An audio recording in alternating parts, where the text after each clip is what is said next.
Hello प्यारे बच्चों सब, कैसे हो तुम लोग। अच्छे तो होगे हैं, मस्त होगे। सबसे पहले बच्चों सब, हम स्वागत करते हैं तुम लोगों का राकेश फिजिक्स प्लस चैनल पर।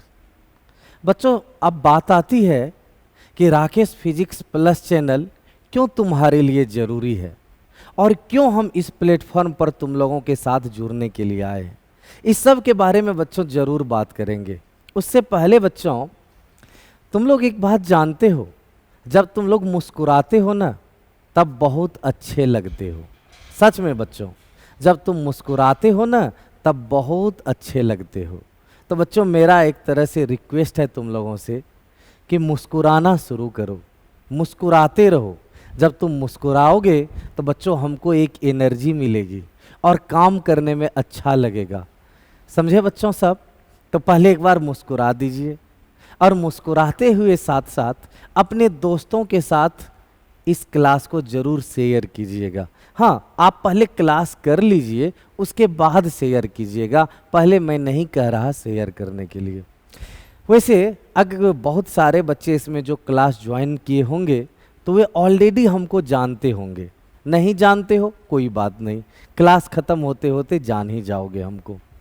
अब बच्चों, बात आती है कि हम लोग आज का जो क्लास है इसके बारे में क्या डिस्कस करना चाहते हैं, क्यों तुम लोगों को लेकर के आए हैं राकेश फिजिक्स प्लस चैनल पर। तो बच्चों, एक कह सकते हो एक मेरा गोल था और हमेशा से रहा है। मैंने अपना जीवन लगभग जितना जिया है उसमें से 80% बच्चों तुम ही लोगों के लिए समर्पित करके रखा है। मतलब मेरा जिंदगी का अधिकांश भाग बच्चे लोगों के लिए ही समर्पित रहा है। अब बच्चों, सभी बच्चे मेरे पास यहाँ पर आकर के ऑफलाइन तो पढ़ नहीं पाते हैं, लेकिन उसकी एक इच्छा होती है कि हम इस सर से पढ़ें। नाम अभी नहीं बतलाएंगे, खुद गेस करो, पता करो हम कौन है। तो बच्चों सब, बात यह है कि बहुत सारे बच्चे की इच्छा होती है कि हमसे आकर पढ़े, लेकिन किसी कारणवश, चाहे वह आर्थिक अभाव हो, चाहे कोई और कारण हो। और बच्चों, आजकल क्या हम लोगों के गांव में एक बात जानते ही हो कि एक मम्मी पापा के मन में डर रहता है, खास करके बच्चियों सब के लिए, कि अगर ये शहर जाएगी तो पता नहीं कैसे रहेगी, कैसा व्यवहार होगा इसके साथ, इसलिए बाहर नहीं भेजना चाहते हैं। तो बच्चों सब, उन सभी बच्चों की जिसकी एक इच्छा है हमसे पढ़ने की, लेकिन यहाँ पर आकर के नहीं पढ़ पाते हैं, उस सब से जुड़ने के लिए मैं बच्चों तुम्हारे पास ही पहुँच रहा हूँ। तो मुस्कुराते हुए बच्चों क्लास को ज्वाइन कीजिए, लाइक करते रहिएगा। बच्चों सब, आज का क्लास हम लोग शुरू करें उससे पहले तुम लोग एक बात बतलाओ, क्या तुम्हें अभी तक फिजिक्स से डर लगता है? लगता होगा, ईमानदारी से बतलाओ। जरूर लगता होगा। मैक्सिमम स्टूडेंट्स को बच्चों फिजिक्स से डर लगता है, लेकिन मेरा वादा है कि फिजिक्स को अगर मैं पढ़ाने लग जाता हूँ ना, तो बच्चे फिजिक्स से डरते नहीं हैं, बल्कि वे इतना इंजॉय करते हैं फिजिक्स को। जब तुम लोग क्लास करोगे तब बच्चों ज़रूर तुम लोगों को यह समझ में आएगा। तो अगर तुम्हें फिजिक्स से डर लगता है, फिजिक्स में इंटरेस्ट नहीं आता है, तुम्हारा लक्ष्य है कि हम अच्छा मार्क्स लाएं, लेकिन बच्चों जब तुम क्वेश्चन बनाने बैठते हो, क्वेश्चन बैंक देखते हो, तो तुम्हें डर लगता है और लगता है कि यह क्वेश्चन सब हमसे बन नहीं पाएगा, तो बच्चों यह वही प्लेटफॉर्म है और यह वही टीचर है जो तुम्हारी इन सभी मुश्किलों से निकालने का पूरा प्रयास करेगा। बच्चों, इस प्लेटफॉर्म पर तुम लोगों को फिजिक्स की पढ़ाई के साथ साथ जो टॉपिक्स हैं उसकी पढ़ाई के साथ साथ बच्चों तुम लोगों को क्वेश्चन की भी प्रैक्टिस कराई जाएगी। चाहे वह पिछले 10 साल में पूछे गए ऑब्जेक्टिव क्वेश्चंस हो, चाहे शॉर्ट टाइप हो, लॉन्ग टाइप हो, न्यूमेरिकल्स हो, बच्चों सभी का हम लोग प्रैक्टिस करवाएंगे तुम लोगों को इसी प्लेटफॉर्म पर, इसी online channel Rakesh physics plus पर बच्चों। तो इस सब के लिए अगर तुम्हें बच्चों लगता है फिजिक्स से डर, फिर भी तुम चाहते हो कि हम करें 95 प्लस। तो बच्चों मेरे साथ जुड़े रहना, न तुमको फिजिक्स में डर लगेगा, और 95 प्लस तो गारंटेड है बच्चों। तो 95 प्लस के लिए तुम मेरे साथ जुड़ोगे। किसके लिए बच्चों? 95 प्लस के लिए मेरे साथ जुड़े रहोगे। तो बोर्ड का हो टेंशन, या हो बच्चों नीट का चिंता, और या हो बच्चों तुम्हें जेई की परेशानी, सभी का हल मेरे पास है। जुड़े रहना। फिजिक्स को इतना इंटरेस्ट के साथ एक्सपेरिमेंट कर कर के और इतने अच्छे तरीके से पढ़ाया जाएगा कि तुम्हें फिजिक्स, उन्हें कहते हलवा लगता है, वही हलवा लगने लगेगा बच्चों। सीधा सा बात है कि डरना नहीं है, डरना बिल्कुल नहीं है, हिम्मत रखना है। एक कहावत है बच्चों, कह दो हवाओं को कि अपनी औकात में रहे, कह दो हवाओं को कि अपनी औकात में रहे, हम पंखों से नहीं हौसलों से उड़ा करते हैं। तो बच्चों तुम लोगों का मुस्कुराना, तुम लोगों का हौसला मेरे लिए ऊर्जा का काम करेगा, और वह ऊर्जा जब हमें मिलती रहेगी तो तुम्हारे लिए हम काम करते रहेंगे। बच्चों वैसे भी मेरा जीवन तुम ही लोगों के लिए समर्पित है। तो बच्चों सब आज के क्लास में हम लोग चर्चा करने जा रहे हैं क्लास 12th का सिलेबस का। किसका बच्चों? तो क्लास 12th का सिलेबस का डिस्कशन करेंगे। अगर क्लास 12th का बोर्ड एग्जाम देने जा रहे हैं, चाहे नीट का एग्ज़ाम देने जा रहे हैं, जेई का एग्ज़ाम देने जा रहे हैं, और क्लास 12th की पढ़ाई कर रहे हैं या पढ़ाई शुरू करने वाले हैं, तो पहले बच्चों हमको यह तो पता होना चाहिए कि आखिर हम लोगों को पढ़ना क्या है, मेरा मंजिल कहाँ है, रास्ते में कौन कौन से टर्निंग मिलेंगे, कहाँ कहाँ पर चाय नाश्ता का दुकान मिलेगा, यह सब तो बच्चों हम लोगों को देखना होगा ना। तो चलते हैं, आज सबसे पहले शुरू करते हैं बच्चों सिलेबस का डिस्कशन। किसका डिस्कशन बच्चों? सिलेबस का। यह बच्चों एनसीईआरटी का जो नया बुक आया है, एनसीईआरटी ने जो हमें नया सिलेबस दिया है बच्चों, उसका डिस्कशन करने जा रहे हैं। तो सबसे पहले तुम लोग इतना तो बच्चों जानते हो अच्छे से कि हमारा जो एग्ज़ाम होता है वह 100 अंकों का होता है, लेकिन हाँ वह 2 भाग में होता है। एक होता है बच्चों थ्योरी पेपर, जिसमें तुमसे 70 नंबर के क्वेश्चन पूछे जाते हैं। अब यह बाद में बात करेंगे कि 70 नंबर के क्वेश्चंस में कितने ऑब्जेक्टिव्स होते हैं, कितने शॉर्ट टाइप्स होते हैं, कितने लॉन्ग टाइप्स होते हैं, इस सब के बारे में बच्चों बाद में डिस्कशन करेंगे। और दूसरा जो तुम्हारा स्कूल में होता है वह है बच्चों प्रैक्टिकल। हाँ, थ्योरी तो तुम लोगों को कहीं न कहीं से मिल ही जाता है, लेकिन प्रैक्टिकल पीछे छूट जाता है। लेकिन बच्चों मेरे साथ जुड़े रहोगे तो तुम्हें थ्योरी के साथ साथ प्रैक्टिकल की भी पूर्ण जानकारी जरूर मिलेगी। तो 100 अंक का जो बच्चों हमारा एग्ज़ाम होता है उसमें थ्योरी पेपर से रहता है 70 नंबर का क्वेश्चन, और प्रैक्टिकल बच्चों 30 नंबर का होता है। प्रायः यह तुम्हारा कॉलेज के द्वारा ही मार्क्स या स्कूल के द्वारा भेजा जाता है, लेकिन बच्चों इसे तुम्हें एग्ज़ाम में जा कर के लिखना होता है। तो अब बच्चों सब हम लोग देखते हैं कि इस 70 नंबर का जो थ्योरी पेपर है बच्चों, इसमें हमें कितने यूनिट्स यानी कितने इकाई पढ़ने हैं, कितने चैप्टर्स पढ़ने हैं, और फिर बच्चों हम लोग डिस्कस करेंगे कि उसमें कौन कौन से मुख्य टॉपिक्स हैं। ठीक बच्चों सब, तो शुरू करते हैं। सबसे पहले तो तुम लोग यहाँ पर एक चीज़ देख सकते हो,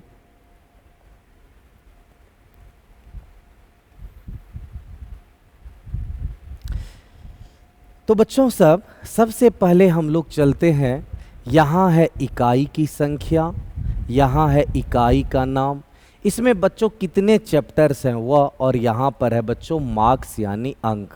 तो यह हो गया तुम्हारा क्या? यूनिट का नेम यानी यूनिट्स। यह हो गया बच्चों चैप्टर्स, और यह हो गया बच्चों मार्क्स। तो सबसे पहले जो बच्चों मेरा पहला इकाई होने वाला है, पहला यूनिट होने वाला है, वह है स्थिर वैद्युतिकी अर्थात इलेक्ट्रोस्टैटिक्स। इसमें बच्चों 2 चैप्टर्स है, 2 अध्याय है, जिससे 8 मार्क्स के क्वेश्चन पूछे जाते हैं। तो पहला इकाई, पहला जो यूनिट है वह इलेक्ट्रोस्टैटिक्स है, स्थिर वैद्युतिकी है बच्चों। ये अब इसमें कौन कौन से टॉपिक्स है इसका बाद में चर्चा करते, अभी ही करेंगे लेकिन थोड़ा सा वेट करो।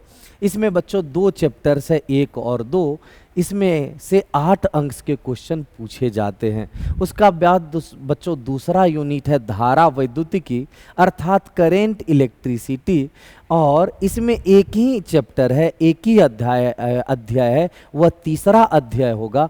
इससे बच्चों 7 अंक के क्वेश्चन पूछे जाते हैं। अगर तीसरा यूनिट की बात करें बच्चों, किसकी, तीसरा यूनिट का बात करें ना हम लोग, तो वह है बच्चों विद्युत चुंबकीय प्रेरण एवं प्रत्यावर्ती धाराएं, electromagnetic induction and alternating current. बच्चों इसमें 2 चैप्टर है, छठा और 7वां। इसे बच्चों जानते हो एक बात, 8 नंबर के क्वेश्चन पूछे जाते हैं। एक यूनिट तो छूट ही गया, तीसरा का कहाँ चर्चा किए, तो तीसरा है बच्चों विद्युत धारा का चुंबकीय प्रभाव एवं चुंबकत्व, magnetic effects of current and magnetism. इसमें बच्चों 2 चैप्टर है, चौथा और 5वां। इससे भी 8 मार्क्स के क्वेश्चन पूछे जाते हैं। तो बच्चों पहला यूनिट स्थिर वैद्युतिकी अर्थात इलेक्ट्रोस्टैटिक्स। बच्चों यह सिलेबस वाला जो डिस्कशन का क्लास है ना, इसे तुम लोग स्किप मत करना, यह बहुत ज़रूरी है। यही तुम लोगों को एक आइडिया देता है कि किस चैप्टर पर कितना ध्यान देना चाहिए, कितना समय देना चाहिए, और उससे हमें कितना क्वेश्चन आएगा और कितनी आसानी से हम उसे लिख पाएंगे। तो पहला यूनिट स्थिर वैद्युतिकी, इसमें 2 चैप्टर है बच्चों और इसमें 8 अंक मिलते हैं। हाँ, लिखने पर, नहीं लिखेंगे तब तो हो सकता है 0 भी मिल जाए। दूसरा है बच्चों धारा वैद्युतिकी अर्थात करेंट इलेक्ट्रिसिटी, यह तीसरा चैप्टर है और इसमें 7 अंक मिलेंगे हम लोगों को। तीसरा यूनिट है बच्चों विद्युत धारा का चुंबकीय प्रभाव तथा चुंबकत्व, magnetic effects of current and magnetism. इसमें बच्चों 2 चैप्टर है, चौथा और 5वां, दोनों को मिला करके 8 नंबर का क्वेश्चन पूछा जाता है बच्चों। और यह जो चौथा यूनिट है बच्चों, जिसका नाम विद्युत चुंबकीय प्रेरण तथा प्रत्यावर्ती धाराएं हैं, इंग्लिश में electromagnetic induction and alternating current कहते हो बच्चों। इसमें 2 चैप्टर है, छठा और 7वां। इससे 8 अंक के क्वेश्चन पूछे जाते हैं बच्चों। यह यूनिट बहुत महत्वपूर्ण हो जाता है क्योंकि इसमें एक ही चैप्टर है लेकिन नंबर कितने मिलते हैं बच्चों, 7। अब ऐसा नहीं है कि और सब यूनिट और सब चैप्टर्स इम्पोर्टेंट नहीं है, सभी महत्वपूर्ण है बच्चों। सभी को डिटेल में पढ़ेंगे भी, सभी को समय दे करके पढ़ेंगे, आसान बनाएंगे तुम लोगों के लिए। लेकिन बच्चों जब 5वां यूनिट पर जाओगे तो यह बहुत छोटा सा इकाई है, यह है विद्युत चुंबकीय तरंगे इलेक्ट्रोमैग्नेटिक वेव्स। यह 8वां चैप्टर है बच्चों, इसमें केवल 3 अंक का क्वेश्चन रहता है इससे। हाँ, अब यह तो बच्चों बात हो गई किसकी, 5वां यूनिट तक। यह बच्चों एनसीईआरटी का वॉल्यूम 1 में आएगा।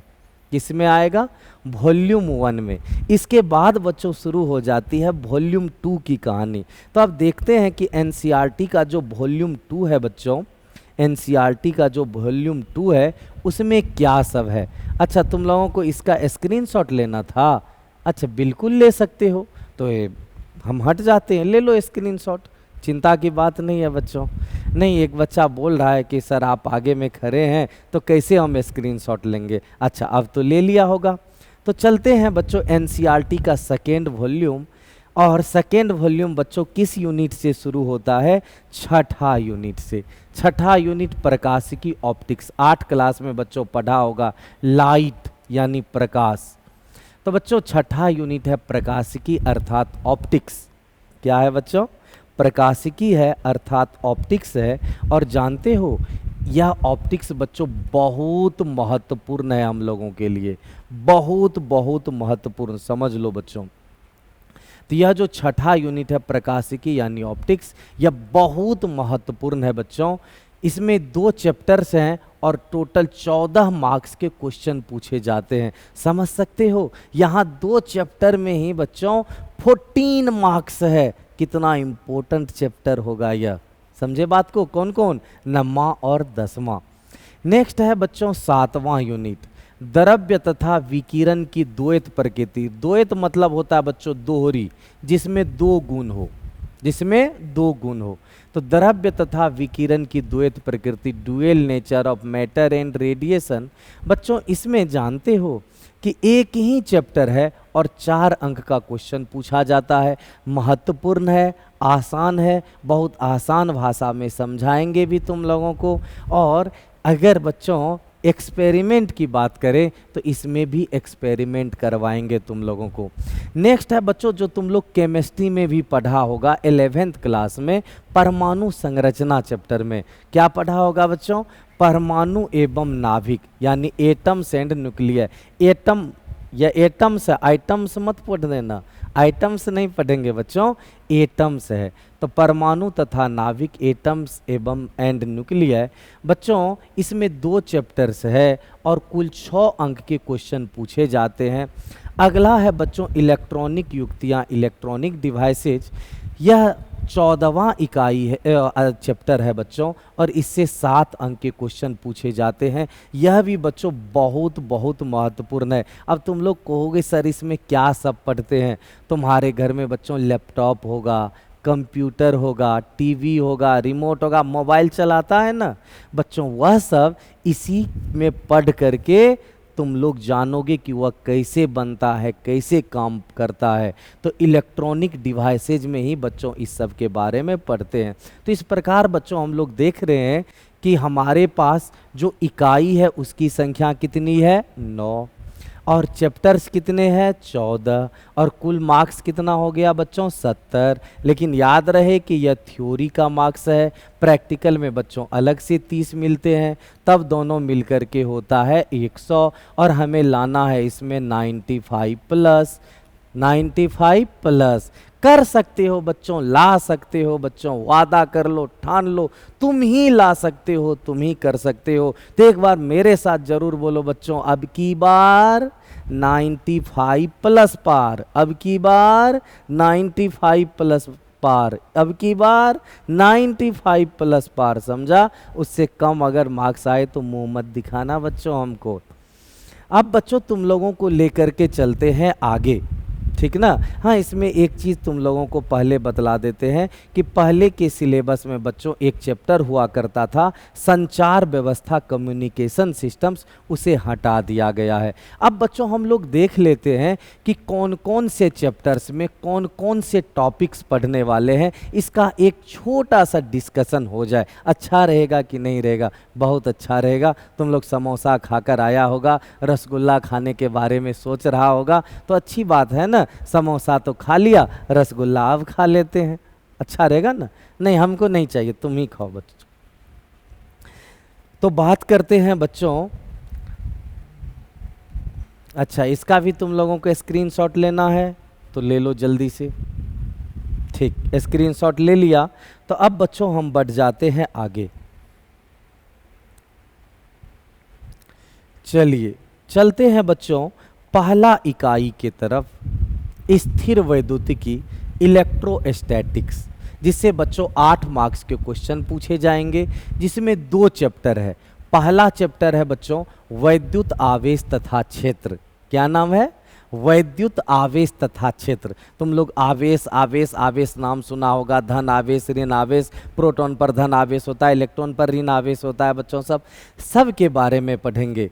तो इसमें बच्चों मुख्य रूप से जो टॉपिक सब हैं वह है वैद्युत आवेश, आवेश का संरक्षण, कूलम का नियम। हो सकता है बच्चों तुम लोगों को याद भी होगा कूलम का नियम। उसके बाद बच्चों अध्यारोपण का सिद्धांत पढ़ेंगे, विद्युत क्षेत्र के बारे में पढ़ेंगे, बिंदु आवेश के कारण विद्युत क्षेत्र पढ़ेंगे, विद्युत क्षेत्र रेखाएं पढ़ेंगे बच्चों। विद्युत क्षेत्र रेखाएं को वैद्युत बल रेखाएं भी कहते हैं हम लोग। विद्युत द्विध्रुव यानी डायपोल के बारे में पढ़ेंगे, केमिस्ट्री में भी तुम लोग पढ़ा होगा बच्चों। द्विध्रुव के कारण विद्युत क्षेत्र पढ़ेंगे। एक समान विद्युत क्षेत्र में द्विध्रुव पर बल आघूर्ण पढ़ेंगे बच्चों।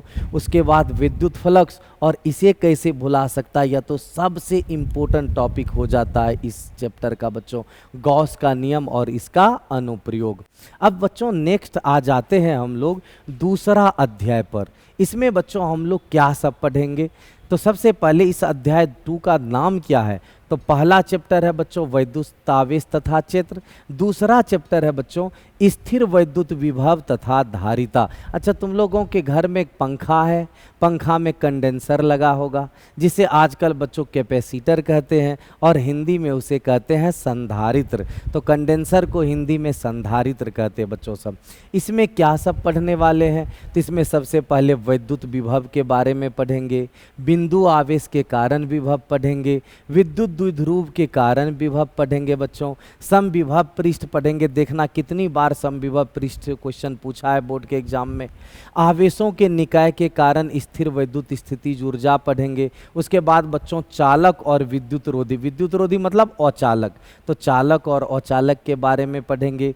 फिर बच्चों परावैद्युत पदार्थ के बारे में पढ़ेंगे। वैसे एक बात बतला देते हैं, परावैद्युत होता है अचालक का दूसरा नाम, अचालक के दूसरा नाम ही परावैद्युत कहलाता है बच्चों सब। उसके बाद परावैद्युत का ध्रुवन पढ़ेंगे, धारिता होगी। उसके बाद बच्चों समांतर पट्टिका संधारित्र, पैरेलल प्लेट कैपेसिटर की धारिता पढ़ेंगे। उसके बाद बच्चों संधारित्रों का संयोजन होगा और संधारित्र में संचित ऊर्जा होगी। बच्चों यह सब जब पढ़ेंगे तो हमारा पहला इकाई अर्थात स्थिर वैद्युतिकी अर्थात इलेक्ट्रोस्टैटिक्स खत्म हो जाएगा। और इसका जब बच्चों बढ़िया से तैयारी कर लेंगे, उसके बाद उसका ऑब्जेक्टिव बना लेंगे, शॉर्ट टाइप बना लेंगे, लॉन्ग टाइप बना लेंगे, तो बच्चों एग्जाम में क्वेश्चन कहीं से भी पूछे जवाब तो देंगे, तब तो 95 प्लस आएगा ही आएगा। तो अब बच्चों बात करते हैं दूसरा इकाई के, जिसका नाम है धारा वैद्युतिकी। क्या नाम है बच्चों? धारा वैद्युतिकी नाम है, करेंट इलेक्ट्रिसिटी नाम है। और पहले से पता है इससे 7 अंक के क्वेश्चन पूछे जाएंगे। कितने अंक के? 7 अंक के। बच्चों इस इकाई में एक ही ठो चैप्टर है, उसका नाम है विद्युत धारा। क्या नाम है बच्चों? विद्युत धारा, एक ही चैप्टर है। अब इसमें क्या पढ़ेंगे? विद्युत धारा के बारे में, चालक, क्या चालक, चालक में आवेशों का प्रवाह पढ़ेंगे बच्चों, अपवाह वेग पढ़ेंगे, गतिशीलता पढ़ेंगे, ओम का नियम, ओम का नियम तो बच्चों तुम लोग 10 क्लास में भी पढ़ा होगा ना, जरूर पढ़ा होगा। तो ओम का नियम पढ़ो बच्चों पढ़ेंगे। उसके बाद प्रतिरोध के बारे में पढ़ेंगे, रेसिस्टेंस के बारे में। उसके बाद बच्चों विभवांतर और धारा के बीच ग्राफ पढ़ेंगे, प्रतिरोधकता और चालकता पढ़ेंगे, प्रतिरोध का तापमान पर निर्भरता, यानी कि तापमान के बढ़ने घटने से प्रतिरोध कैसे घटता बढ़ता है, इसके बारे में पढ़ेंगे। सेल का आंतरिक प्रतिरोध पढ़ेंगे। उसके बाद बच्चों सेल का ईएमएफ, ईएमएफ मतलब होता है विद्युत वाहक बल, तो सेल का विद्युत वाहक बल के बारे में पढ़ोगे। विभवांतर होगा, सेलों का संयोजन पढ़ेंगे बच्चों, श्रेणी क्रम और समांतर क्रम 2 ही संयोजन दिया है पढ़ने के लिए, मिश्रित समूहन नहीं दिया है पढ़ने के लिए। उसके बाद बच्चों यह भी है इस चैप्टर का सबसे महत्वपूर्ण टॉपिक, किरचॉफ का नियम। उसके बाद बच्चों उसका अनुप्रयोग यानी व्हीटस्टोन सेतु अर्थात व्हीटस्टोन ब्रिज के बारे में पढ़ेंगे। तो बच्चों यह सब हो गया तीसरा चैप्टर अर्थात करेंट इलेक्ट्रिसिटी अर्थात धारा वैद्युतिकी में क्या सब पढ़ना है इसके बारे में। तो तुम लोग चाहो तो इसका स्क्रीनशॉट ले सकते हो बच्चों सब। तो अब चले आते हैं इससे आगे के तरफ। अरे बच्चों सब क्या सोच रहा है तुम लोग? क्या सोच रहा है बतलाओ? और आईपीएल देखना है? आईपीएल तो खत्म हो गया, अब नेक्स्ट ईयर होगा। सही बात है, तो आईपीएल तो खत्म हो गया बच्चों सब। अभी तुम्हारे सामने जानते हो एग्जाम होना चाहिए। क्या होना चाहिए? एग्जाम का लक्ष्य तुम्हारे सामने यह होना चाहिए कि हम एग्जाम में कितना अच्छा करेंगे, मेरा नाम होगा गांव में, नाम होगा शहर में, नाम होगा राज्य में, नाम होगा अपने परिवार में और दोस्तों के बीच कहलाएंगे बाहुबली। तो बच्चों अभी इस पर ध्यान देना है। आईपीएल तो आता जाता रहेगा लेकिन तुम्हारा एग्ज़ाम बार बार नहीं आएगा। तो बच्चों एग्ज़ाम के लिए तो तैयारी करनी पड़ेगी ना। तो आ जाते हैं अब बच्चों सब हम लोग इससे आगे चर्चा करते हैं नेक्स्ट। तो बच्चों सब तीसरा इकाई की तरफ चले आए जिसका नाम है विद्युत धारा का चुंबकीय प्रभाव तथा चुंबकत्व, जिससे 8 अंक के क्वेश्चन पूछे जाएंगे। तो इसमें बच्चों क्या सब मुख्य रूप से पढ़ना है, तो देखो इसमें 2 चैप्टर है, चौथा और पांचवा। चौथा चैप्टर में बच्चों अगर बात करें तो यह जो चौथा चैप्टर है इसका नाम है गतिमान आवेश और चुंबकत्व। क्या नाम है बच्चों? गतिमान आवेश और चुंबकत्व। इसमें मुख्य रूप से जो पढ़ेंगे चुंबकीय क्षेत्र की अवधारणा, यानी चुंबकीय क्षेत्र क्या है इसके बारे में, और स्टेट का प्रयोग, बायो सावर्ट का नियम जो बच्चों बहुत इंपॉर्टेंट है, बराबर बोर्ड के एग्जाम में पूछता है। धारावाही लूप में इसका अनुप्रयोग पढ़ेंगे, यानी बायो सावर्ट का नियम को लगाएंगे बच्चों धारावाही लूप के लिए। फिर एम्पियर का परिपथीय नियम, यह भी बच्चों बहुत बहुत इम्पोर्टेंट है, वीवीआई है, इसका अनुप्रयोग भी पढ़ेंगे। इसमें बच्चों परिनालिका यानी सोलेनाइड के बारे में पढ़ेंगे। एक समान चुंबकीय क्षेत्र में गतिमान आवेश पर बल के बारे में पढ़ेंगे, बतलाएंगे बच्चों यह लॉरेंज बल क्या होती है। साइक्लोट्रॉन का केवल सिद्धांत पढ़ने के लिए है और कुछ पढ़ने के लिए नहीं है। एक समान चुंबकीय क्षेत्र में धारावाही चालक पर बल है बच्चों, यह बहुत इम्पोर्टेंट टॉपिक है। 2 समांतर धारावाही चालकों के बीच बल पढ़ना है बच्चों सब। इसमें हम लोग एम्पियर की परिभाषा भी पढ़ेंगे, यानी 1 एम्पियर धारा कितनी होती है उसके बारे में जानेंगे बच्चों। उसके बाद चुंबकीय क्षेत्र में धारावाही लूप पर बल आघूर्ण पढ़ेंगे। चल कुंडली गैल्वेनोमीटर, मूविंग कॉइल ऐसा मत सोचना कि चल कुंडली गैल्वेनोमीटर चलता होगा, घूमता है रे, घूम जाता है, इसीलिए इसका नाम पड़ा बच्चों चल कुंडली गैल्वेनोमीटर। अभी रखा हुआ है, लाके दिखा सकते तुमको कि ये क्या होता है, लेकिन अभी नहीं दिखलाएंगे ना, थोड़ा वेट करो ना, सब कुछ एक ही दिन। तो फिर रसगुल्ला के बाद दही का इंतजार कैसे करेगा, इंतजार करो गधों सब। तो बच्चों सब उसके बाद आएगा 5वां चैप्टर चुंबकत्व एवं द्रव्य। इसमें बच्चों क्षार चुंबक यानी बार मैग्नेट के बारे में पढ़ेंगे। मैग्नेट भी रखा हुआ है यहाँ पर, लेकिन अभी दिखाएंगे नहीं तुम लोगों को, अभी कुछ नहीं, अभी केवल सिलेबस डिस्कशन बच्चों। उसके बाद बच्चों सब बार मैग्नेट यानी क्षार चुंबक का जो हम लोग परिनालिका के रूप में उपयोग कर लेते हैं, कैसे करते उसके बारे में जानेंगे बच्चों सब। चुंबकीय क्षेत्र रेखाएं पढ़ेंगे, पृथ्वी का चुंबकीय क्षेत्र पढ़ेंगे बच्चों। अर्थ मैग्नेटिज्म के बारे में तुम लोग जानते हो कि हमारा पृथ्वी की भी एक चुंबक की तरह व्यवहार करता है, बिल्कुल व्यवहार करता है बच्चों सब। तुम लोग जब किसी क्षर चुंबक को धागे में बांध के लटकाते हो ना, तो वह उत्तर दक्षिण के दिशा में ही स्थिर होता है। ऐसा इसलिए क्योंकि बच्चों हमारा पृथ्वी भी एक चुंबक की तरह व्यवहार करता है। इसमें बच्चों हम लोगों को दिक्पात पढ़ना है, नमन कोण, क्षैतिज घटक सब पढ़ेंगे बउआरे। उसके बाद चुंबकीय पदार्थों का वर्गीकरण होगा, जैसे चुंबकीय पदार्थ, अनुचुंबकीय पदार्थ, लोह चुंबकीय पदार्थ, इस सबको पढ़ेंगे बच्चों सब। उसके बाद आ जाएंगे छठा है, कौन सा? छठा, चौथा इकाई है रे, विद्युत चुंबकीय प्रेरण तथा प्रत्यावर्ती धाराएं। बच्चों सब इसमें भी हम लोगों को पढ़ना होगा 2 चैप्टर्स। अब कौन कौन से चैप्टर है देख लेते हैं ना। चिंता किस बात की है? हाँ, कहावत है चिंता करने से बुद्धि घटता है, तो बुद्धि घटाना नहीं है बच्चों सब। तो इसमें जो मुख्य रूप से हम लोगों को पढ़ना है छठा चैप्टर, जिसका नाम विद्युत चुंबकीय प्रेरण है, इलेक्ट्रोमैग्नेटिक इंडक्शन है बच्चों। इसमें विद्युत चुंबकीय प्रेरण की घटना पढ़ेंगे, फैराडे का नियम बच्चों वीवीआई है। उसके बाद प्रेरित ईएमएफ और धारा पढ़ेंगे, सब पढ़ेंगे। चिंता काहे करता है? अभी तो तुम लोगों को केवल नाम बतला रहे हैं बच्चों, अभी केवल नाम बतलाया जा रहा है, समझे बात को ना। अभी बने रहिए मेरे साथ, बहुत कुछ है बच्चों। उसके बाद लेंज का नियम, लेंस सही नहीं है लिखा हुआ, लेंज का नियम होता है बच्चों सब, लेंज का नियम पढ़ेंगे। उसके बाद भंवर धाराएं, एडी करेंट्स के बारे में पढ़ेंगे, स्वप्रेरण, अन्योन्य प्रेरण बच्चों सब, बहुत कुछ इसमें पढ़ने के लिए है, और उससे क्वेश्चन भी बोर्ड के एग्जाम में रहता है बउआ रे। उसके बाद प्रत्यावर्ती धारा यानी एसी, एसी मतलब वो हवा लगाने वाला एसी नहीं, अल्टरनेटिंग करेंट बच्चों। इसमें प्रत्यावर्ती धारा और वोल्टता के बारे में पढ़ेंगे, उसका शिखर मान निकालेंगे, वर्ग माध्य मूल मान निकालेंगे। उसके बाद बच्चों शुद्ध प्रतिरोधी प्रेरक और धारितीय परिपथ में प्रतिबाधा पढ़ेंगे। अब इसमें इतने में तो तुम लोग सोचने में लग गए होगे। शुद्ध प्रतिरोधी जिसमें केवल प्रतिरोध हो, प्रेरक जिसमें केवल कॉइल लगा हुआ है, जैसे बच्चों तुम्हारा कॉइल जिसमें केवल कॉइल लगा हुआ, कॉइल उसे ही हम लोग बच्चों कहते हैं प्रेरक। और उसके बाद धारितीय जिसमें केवल कंडेंसर लगा हुआ, संधारित्र लगा हुआ हो, उसमें बच्चों प्रतिबाधा पढ़ेंगे, एलसीआर श्रेणी परिपथ पढ़ेंगे, फेजर आरेख पढ़ेंगे, उसके बाद वैद्युत अनुनाद भी होगा बच्चों। उसके बाद एसी परिपथ में शक्ति पढ़ेंगे, वाटहीन धारा पढ़ेंगे, एसी जनरेटर और ट्रांसफार्मर तो होगा ही होगा, बिल्कुल होगा। ट्रांसफार्मरों पढ़ाएंगे, एसी जनरेटरों पढ़ाएंगे, समझाना बात को।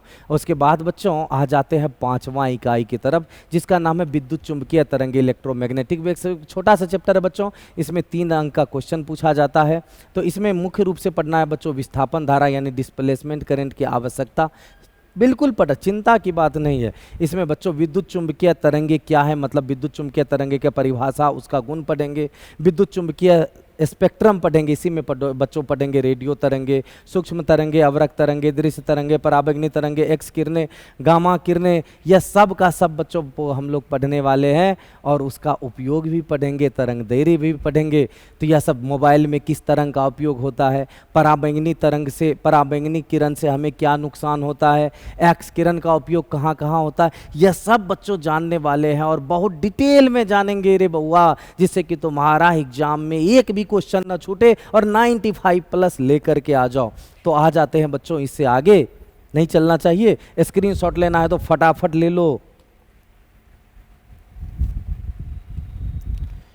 अरे बउआ ई का हो गया रे बच्चों, क्लास 12th का सबसे इंपॉर्टेंट इकाई प्रकाशिकी यानी ऑप्टिक्स, पूरा 14 मार्क्स का क्वेश्चन, समझ गए की बात नहीं? हाँ, सबसे ज़्यादा मार्क्स वाला क्वेश्चन है बच्चों, सबसे ज़्यादा मार्क्स वाला इकाई है यह। इसमें बच्चों 2 चैप्टर है, इकाई 9 और बच्चों अध्याय 9 और अध्याय 10, चैप्टर 9 और चैप्टर 10। बच्चों चैप्टर 9 में हम लोग क्या सब पढ़ेंगे, उससे पहले जान लो कि चैप्टर 9 का नाम है किरण प्रकाशिकी एवं प्रकाशिकी यंत्र। क्या नाम है बच्चों चैप्टर 9 का? किरण प्रकाशिकी एवं प्रकाशिकी यंत्र। इसका बच्चों अधिकांश भाग तुम लोग 10 क्लास में पढ़े हुए रहते हो, कुछ भाग तो बच्चों 8 क्लास में भी पढ़ते हो। इसमें गोलीय दर्पणों द्वारा प्रकाश का परावर्तन, दर्पण सूत्र तुम लोग पढ़ा होगा बच्चों, 1/v + 1/u = 1/f, नहीं पढ़ा? बिल्कुल पढ़ा होगा। प्रकाश का अपवर्तन, पूर्ण आंतरिक परावर्तन, इसका अनुप्रयोग बच्चों मरीचिका जानते हो नहीं जानते हो? अरे बच्चों सब तुम लोगों को कभी रोड पर चलते हुए ऐसा प्रतीत होगा कि आगे पानी है लेकिन पानी रहता नहीं है। तो यह पानी होने का जो प्रतीत होता है ना कि आगे पानी है लेकिन रहता नहीं है, यही भ्रम, पानी होने का भ्रम बच्चों मरीचिका होता है। उसके बाद ऑप्टिकल फाइबर, तुम लोगों के घर में बच्चों वाईफाई गया होगा ऑप्टिकल फाइबर के द्वारा, उसके बारे में बच्चों पढ़ेंगे। गोलीय पृष्ठों पर अपवर्तन, लेंस सूत्र, लेंस मेकर सूत्र, बच्चों सब कितना इंपॉर्टेंट टॉपिक सब है, इसमें की चर्चा ही मत करो। लेंस का संयोजन, आवर्धन पढ़ेंगे बच्चों। प्रिज्म से होकर प्रकाश का अपवर्तन पढ़ेंगे, प्रिज्म से होकर प्रकाश का अपवर्तन रे हे बउआ, प्रिज्म से होकर, प्रिज्मा नहीं प्रिज्म रे, टाइपिंग मिस्टेक हो गया। और यह अपवर्तन तो ठीक है लेकिन इसके साथ साथ विक्षेपण, 7 रंग में जब प्रकाश बटता है रे श्वेत प्रकाश, विक्षेपण, क्या बात करता है। तो बच्चों साहब इसमें प्रिज्म के बारे में पढ़ेंगे। प्रकाश का जो प्रिज्म से होकर जब प्रकाश गुजरती है तब मुड़ जाती है, यानी उसका अपवर्तन हो जाता है। साथ साथ बच्चों वह 7 रंगों में विभक्त हो जाती है, उसके बारे में भी पढ़ेंगे।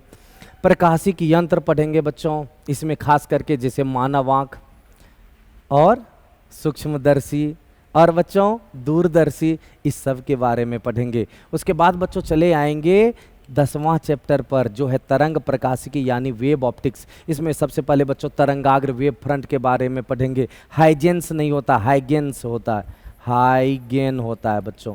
हाइगेन का सिद्धांत पढ़ेंगे। हाइगेन के सिद्धांत का उपयोग द्वारा बच्चों समतल पृष्ठों पर परावर्तन और अपवर्तन का नियम प्राप्त करेंगे। उसके बाद प्रकाश का व्यतिकरण होगा। प्रकाश का व्यतिकरण का नाम सुना है नहीं सुना है बच्चों सब तुमने? अच्छा एक बात बतलाओ, तुम लोग कभी ऐसा हुआ है तुम लोगों के साथ कि रोड पर कभी एक गड्ढा बन गया, गड्ढा में पानी लग गया, बहुत सारा गाड़ी उस पर से गुजरती है और उसका जो डीजल होता है, मोबिल होता है, पेट्रोल होता है, जो भी होता है बच्चों वह पानी पर गिरते रहता है। और जब कभी धूप में निकलते हो तो वही तेल जब पानी पर फैला रहता है तो लाल रंग का चमकता हुआ प्रतीत होता है।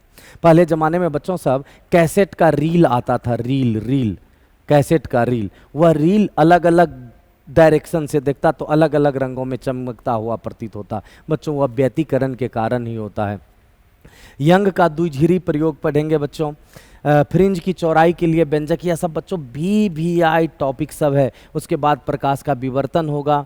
उसके बाद बच्चों एक झिरी की एकल झिरी मतलब एक झिरी के कारण केंद्रीय उच्चिष्ट की चौड़ाई भी पढ़ेंगे। उसके बाद बच्चों आ जाएंगे हम लोग आगे। कहाँ आ जाएंगे? आगे आगे मतलब दिल्ली, पटना, पूर्णिया, कहाँ बोलो ना। चाय पीता है तुम लोग? के चाय खा भी? अरे बच्चों सब चाय खा भी मतलब चाय पी भी। तुम लोग चाय नहीं पीता है क्या? पीता है, अच्छा बात, पीना चाहिए।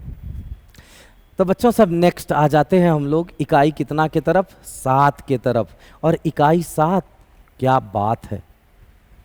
द्रव्य तथा विकिरण की द्वैत प्रकृति नंबर 4, यानी 4 अंक मिलेंगे। और बच्चों इसमें एक ही चैप्टर है, 11वां चैप्टर, इसका नाम है विकिरण तथा द्रव्य की द्वैत प्रकृति। छोटा सा बच्चों चैप्टर है। इसमें हम लोगों को खास करके इलेक्ट्रॉन उत्सर्जन, प्रकाश विद्युत प्रभाव जो बहुत बहुत महत्वपूर्ण है बच्चों, हर्ट्ज और लेनार्ड का प्रेक्षण पढ़ना है, आइंस्टीन का प्रकाश विद्युत समीकरण पढ़ना है जो बच्चों बहुत बहुत महत्वपूर्ण है। प्रकाश की कण प्रकृति यानी फोटोन के बारे में पढ़ेंगे। उसके बाद बच्चों डी ब्रॉगली का संबंध पढ़ेंगे। बहुत आसान टॉपिक सब है, जब तुम लोग पढ़ने लगोगे तो बहुत मजा आएगा बच्चों सब। उसके बाद आगे आ जाते हैं इकाई 8, जो इसका नाम है बच्चों परमाणु तथा नाभिक, एटम से न्यूक्लिया। इससे बच्चों 6 अंक के क्वेश्चन पूछे जाते हैं। इसमें 2 चैप्टर है, चैप्टर 12 और चैप्टर 13। कौन कौन? चैप्टर 12वां और बच्चों चैप्टर 13वां। तो सबसे पहले बात करते हैं चैप्टर 12 का। किसका बच्चों? चैप्टर 12 केमिस्ट्री में तुम लोग पढ़ा होगा। अल्फा कण प्रकीर्णन प्रयोग, रदरफोर्ड का परमाणु मॉडल, हाइड्रोजन परमाणु का बोर मॉडल, कक्षा की त्रिज्या, वेग और ऊर्जा के सूत्र, हाइड्रोजन स्पेक्ट्रम, लाइमन श्रेणी, बामर श्रेणी। अच्छा कै ठो तुम लोग पढ़ा है बच्चों? तुम लोग 5 पढ़ा होगा, हम 6 पढ़ाएंगे। कितने पढ़ाएंगे? 6। तुम लोग पढ़ा कितना होगा? 5। तो बच्चों हम यहाँ पर 6 ठो स्पेक्ट्रमी श्रेणियाँ पढ़ाएंगे तुम लोगों को। उसके बाद बच्चों बात आएगी नाभिक किन, तो इसमें हम लोग नाभिक के बारे में पढ़ेंगे कि नाभिक कैसा होता है, उसका आकार कितना होता है, यानी नाभिक कितना बड़ा होता है। परमाणु द्रव्यमान पढ़ेंगे। उसके बाद बच्चों समस्थानिक, संभारिक, समन्यूट्रॉनिक। तुम लोग सुना होगा कि नाभिक के 3 प्रकार के होते हैं, समस्थानिक, संभारिक, समन्यूट्रॉनिक। इसके बारे में पढ़ेंगे बच्चों। द्रव्यमान ऊर्जा संबंध पढ़ेंगे जिसे आइंस्टीन ने दिया था। द्रव्यमान क्षति यानी मास डिफेक्ट पढ़ेंगे। प्रति न्यूक्लियन बंधन ऊर्जा पढ़ेंगे। द्रव्यमान संख्या के साथ इसका जो परिवर्तन होता वह पढ़ेंगे। उसके बाद बच्चों नाभिकीय विखंडन और नाभिकीय संलयन भी होगा। इसी पर आधारित है ना एटम बम, नाम सुना है ना तुम लोग? एटम बम यानी परमाणु बम। और इस पर बच्चों आधारित है हाइड्रोजन बम, नाभिकीय संलयन पर। तो बच्चों सब स्क्रीनशॉट अगर तुम लोग ले चुका है तो अब समय ज़्यादा व्यतीत नहीं करते हुए, क्योंकि सिलेबस का डिस्कशन में कितना समय देंगे, ऑलरेडी बहुत समय दे चुके हैं बच्चों, तो इसको आगे बढ़ा लेते हैं। और नेक्स्ट जो इकाई है, जो अंतिम इकाई है, 9वां इकाई है बच्चों, इसका हम लोग डिस्कस करते हैं। अरे यार ये तो दिक्कत कर रहा है रे। तो बच्चों यह जो 9वां इकाई है जिसका नाम है इलेक्ट्रॉनिक युक्तियाँ, इलेक्ट्रॉनिक डिवाइसेज, बच्चों बहुत बहुत महत्वपूर्ण है। जो बच्चा सब आजकल कंप्यूटर, मोबाइल, लैपटॉप इस सब के बारे में बृहत जानकारी प्राप्त करना चाहता है ना बच्चों, उसके लिए तो बहुत महत्वपूर्ण है। बच्चों सब इसमें एक ही चैप्टर है, नाम है अर्धचालक, इलेक्ट्रॉनिकी, पदार्थ युक्तियाँ तथा सरल परिपथ। इसमें बच्चों ऊर्जा बैंड के बारे में पढ़ेंगे, जिसमें चालन बैंड, संयोजी बैंड, वर्जित ऊर्जा अंतराल होगा बच्चों। फिर चालक, अर्धचालक और विद्युत रोधी का वर्गीकरण पढ़ेंगे। उसके बाद बच्चों इंट्रिंजिक और एक्सट्रिंजिक अर्धचालक पढ़ेंगे, जो तुम लोग केमिस्ट्री में ठोस अवस्था में, सॉलिड स्टेट में पढ़ा होगा। इसमें बच्चों खास करके N प्रकार और P प्रकार के अर्धचालक पढ़ेंगे। PN संधि पढ़ेंगे। उसके बाद बच्चों PN संधि का निर्माण पढ़ेंगे। और उसके बाद PN संधि डायोड पढ़ेंगे। डायोड का नाम सुना बच्चों? तुम्हारा घर में LED बल्ब है ना, वह एक डायोड है। दिष्टकारी यानी रेक्टिफायर के बारे में पढ़ेंगे बच्चों। पहले इससे ज़्यादा भी चैप्टर इसमें टॉपिक सब था, जैसे कि बच्चों जेनर डायोड के बारे में पढ़ने के लिए था, उसके बाद ट्रांजिस्टर के बारे में, एम्पलीफायर के बारे में, ओसिलेटर के बारे में। लेकिन बच्चों अब वह सब हम लोगों के सिलेबस में नहीं दिया हुआ है। तो बच्चों सब ये रहा हमारा शॉर्ट में यानी ब्रीफ में इस सिलेबस का डिस्कशन, क्लास 12th का फिजिक्स में क्या सब पढ़ना है। तुम लोगों को बच्चों अगर लगे कि फिजिक्स बहुत मुश्किल है तो जुड़े रहना मेरे साथ। अगर इतना आसान, हलवा जैसा आसान नहीं बना दिए तो फिर मेरा नाम नहीं बच्चों, फिर मेरा नाम नहीं। तो बच्चों सब अगर तुमको चाहिए अच्छा कंटेंट, अच्छा नॉलेज, एग्जाम में 95 प्लस, जेई और नीट का क्वेश्चन का सॉल्यूशन, तो जुड़े रहना मेरे साथ। और बच्चों आज केवल सिलेबस का डिस्कशन हुआ, इसलिए इस डिस्कशन को बच्चों अपने दोस्तों के साथ शेयर करना, यह क्लास भेजना दोस्तों के पास।